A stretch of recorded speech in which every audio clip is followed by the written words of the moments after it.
Hola, muy buenos días. ¿Qué tal? ¿Cómo están? Soy Yasmina Jiménez, maestra de canto, y vamos a comenzar con una nueva clase. El tema de hoy es formatos vocales.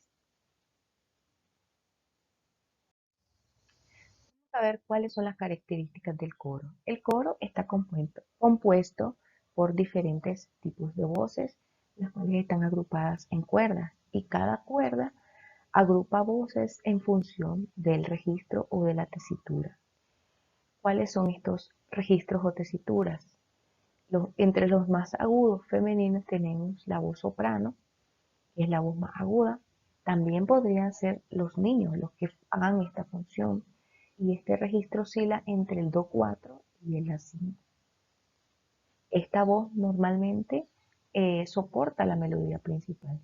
También tenemos la mezzosoprano, que esta no es una voz muy habitual dentro de los coros mixtos. Suele estar en coros más grandes y que elaboran o procesan canciones con más complejidad. Es la voz media de las mujeres y esta se sitúa entre la capacidad de registro de soprano y la siguiente, que es la voz femenina más grave, que es la contralto. Esta voz es más difícil de encontrar. Generalmente dentro de los registros de las formaciones corales, las mezzosopranos hacen el papel de las contraltos también. Y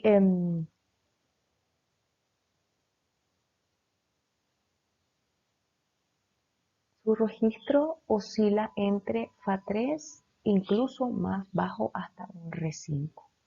Pasando al registro masculino, el más agudo de ellos es un tipo de registro muy inusual y poco abundante, se llama contratenor, y está el sopranista, que no es lo mismo, pero tienen características similares.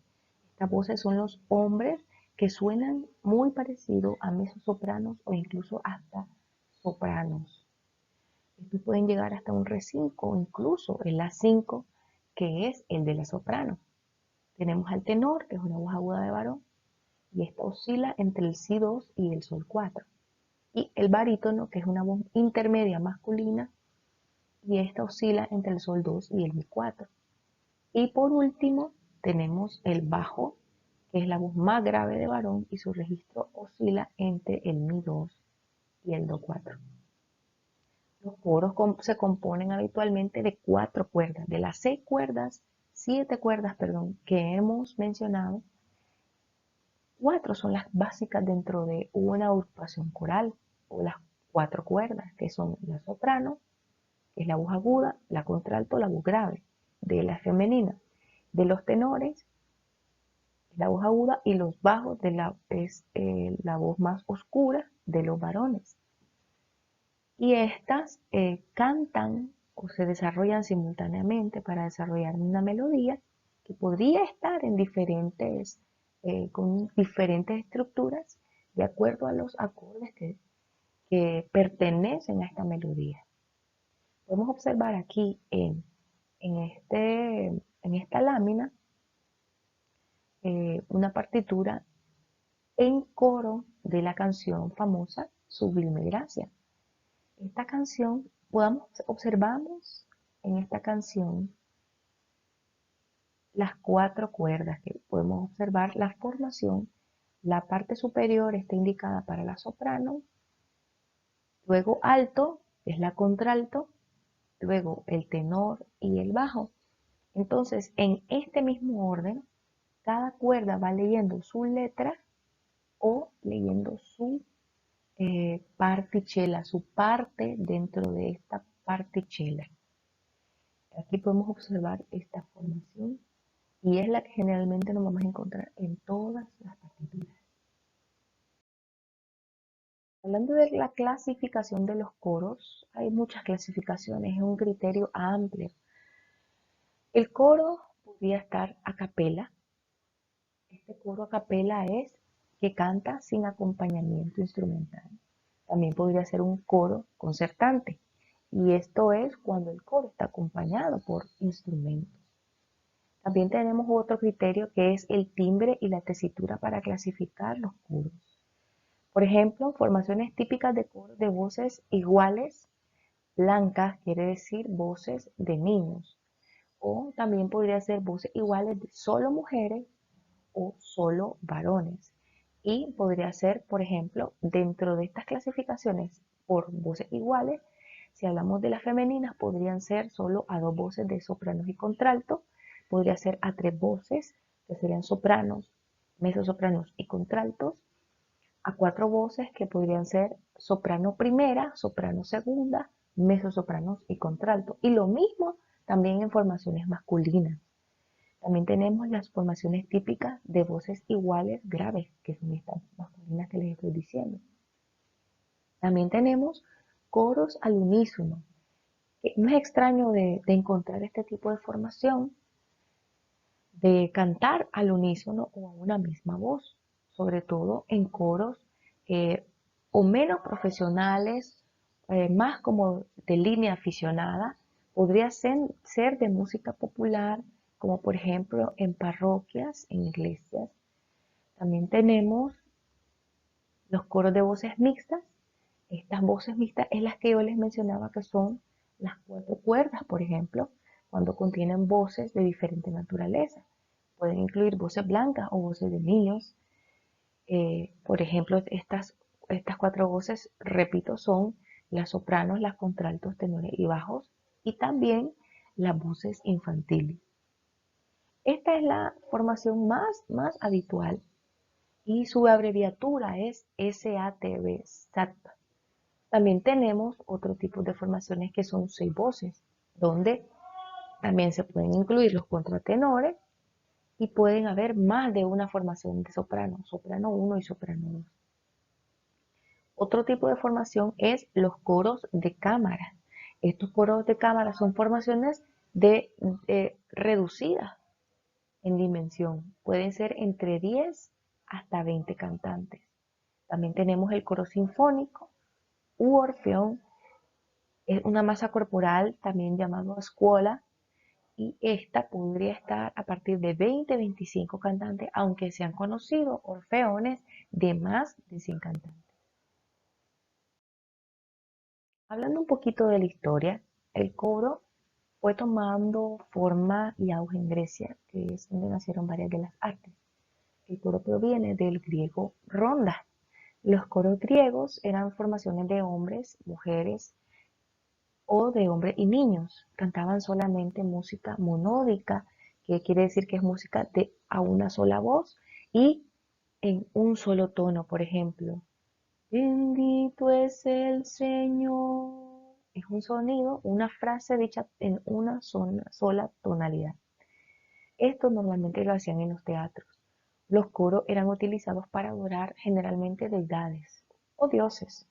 En el antiguo Egipto, hablando de otra eh, de otro gran imperio, la música era considerada como una jerarquía inmediata al faraón. Personas muy importantes. Los principales músicos de la orquesta del palacio eran muy importantes. Pero en primer lugar, el cantante principal era considerado con rango de pariente del rey. Era muy importante ser el principal. En casi todas las civilizaciones se permitía cantar a los varones, aunque en Mesopotamia, hablando de Mesopotamia, se organizaban coros de mujeres cuando ellas recibían a los hombres regresando victoriosos de la guerra. Hablando del Antiguo Testamento, hablando de la Biblia y hablando de la religión israelita, el Antiguo Testamento está documentando la existencia de coros organizados en Israel. Estos coros escolásticos eran con acompañamiento instrumental. Y ahí podemos ver detalles, si leemos en la Biblia, podemos ver en detalle los instrumentos que se usaban en la época. El repertorio se transmitía de generación en generación. Los coros estaban compuestos únicamente por varones adultos, aunque se permitía añadir niños. La formación israelí, por supuesto, sabemos que este estilo monódico de los israelíes y este estilo se fue pasando a través de la Iglesia Católica por muchos siglos.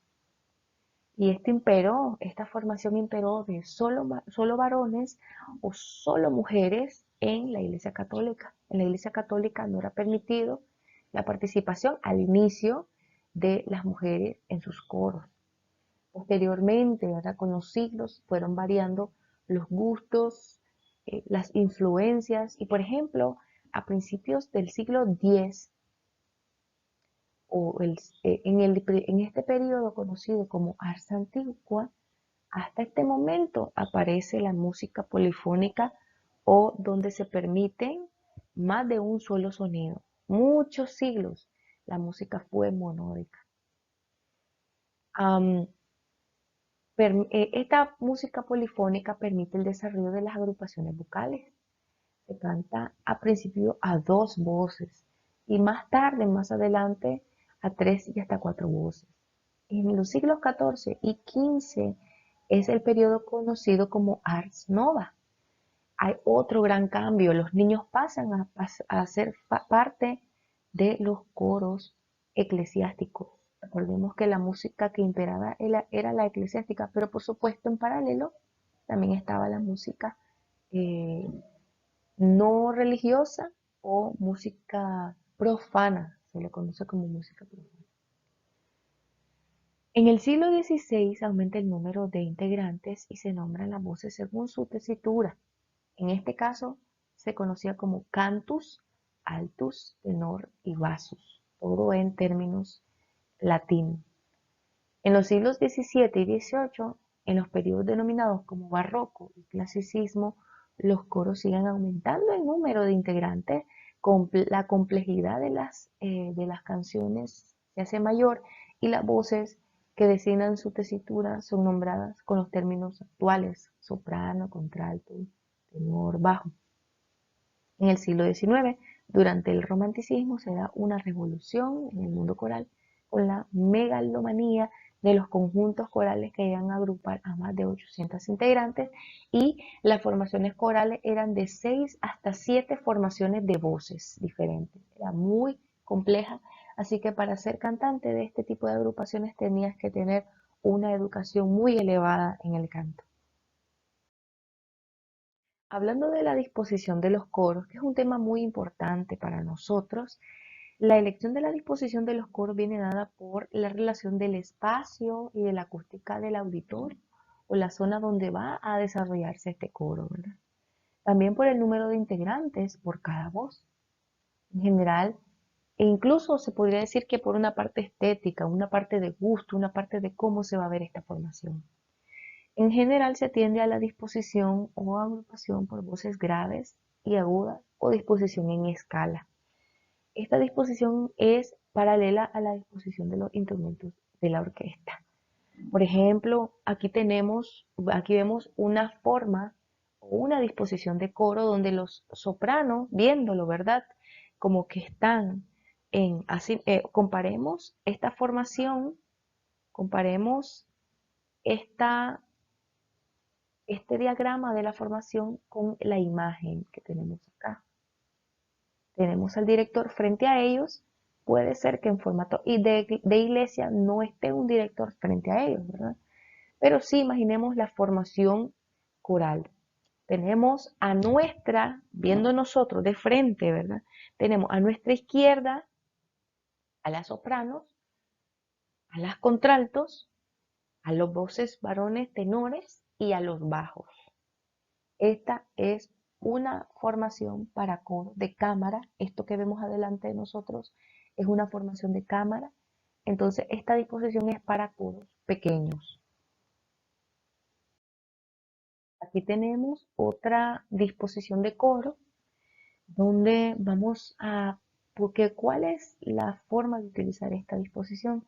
En los casos en que contamos con escalera, como vemos en la imagen, por cuestiones de estética, o en el caso de que fuesen grandes coros. Entonces vemos a las mujeres adelante y a los varones atrás en escala y vemos al lado izquierdo, desde nuestra perspectiva como auditorio, a nuestro lado izquierdo las voces agudas, donde tenemos a las mujeres soprano y a los tenores y A la derecha tenemos a las contraltos y a los bajos. Y en el centro, como estamos hablando de coro grande, tenemos a las voces medias, que son las mezzosopranos, y atrás de ellas los barítonos.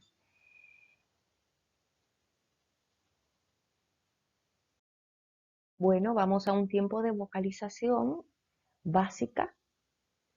Vamos a dar así las siguientes instrucciones. La principal de ellas es mantener una relativa relajación. ¿Qué es la relativa relajación? Es la relajación de la musculatura facial, la relajación de la lengua, la relajación del cuello y de los hombros, pero con una postura firme. Entonces podemos hacer una rotación posterior de hombro para que esto nos ayude a ubicar nuestra espalda de la mejor forma. Ahora la lengua siempre va a estar relajada y posada sobre los dientes. Vamos a hacer entonces ahora el tiempo de vocalización. Primeramente comenzamos con un batimiento de labios.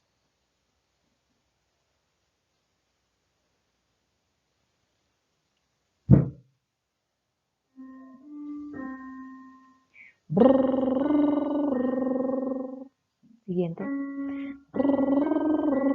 Respiramos.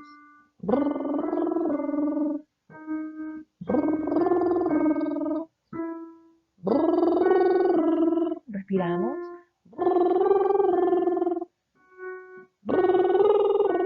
Muy bien.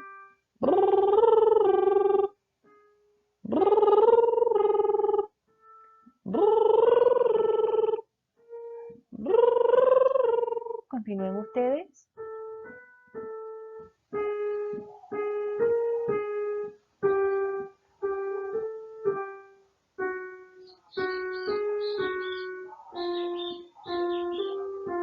Muy bien.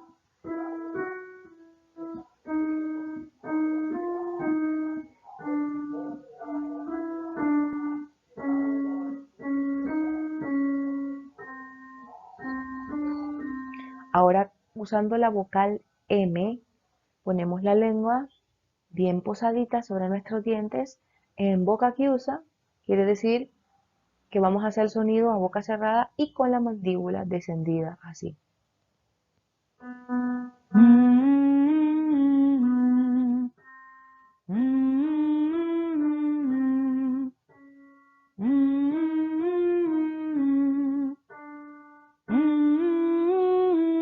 Respirando por la nariz.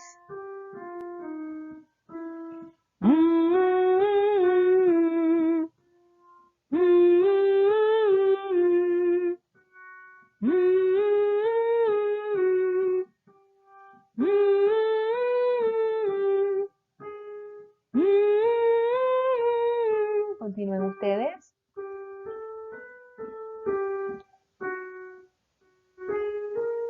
Muy bien.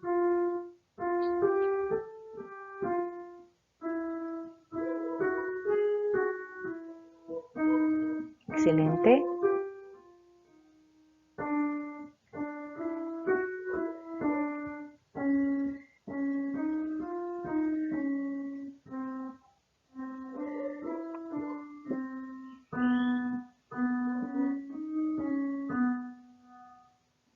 Ahora vamos a hacer una vocalización para relajar, continuar relajando la musculatura facial. Vamos a sacar un poco la lengua, mantener la lengua redonda, evitemos la lengua puntuda. Esta lengua no nos funciona para cantar, tenemos que mantenerla redonda, esponjosa, y la atrapamos con los labios y hacemos la vocalización. Intervalo de tercera mayor.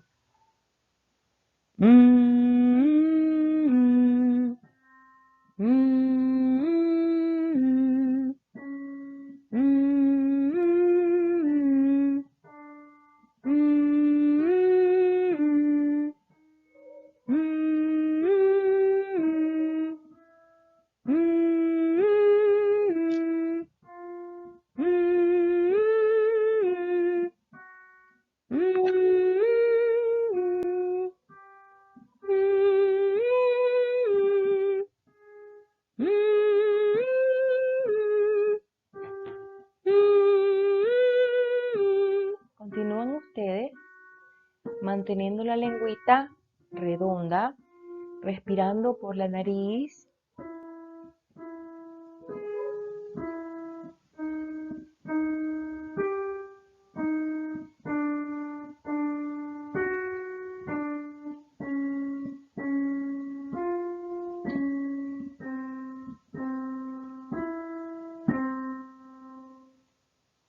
Excelente.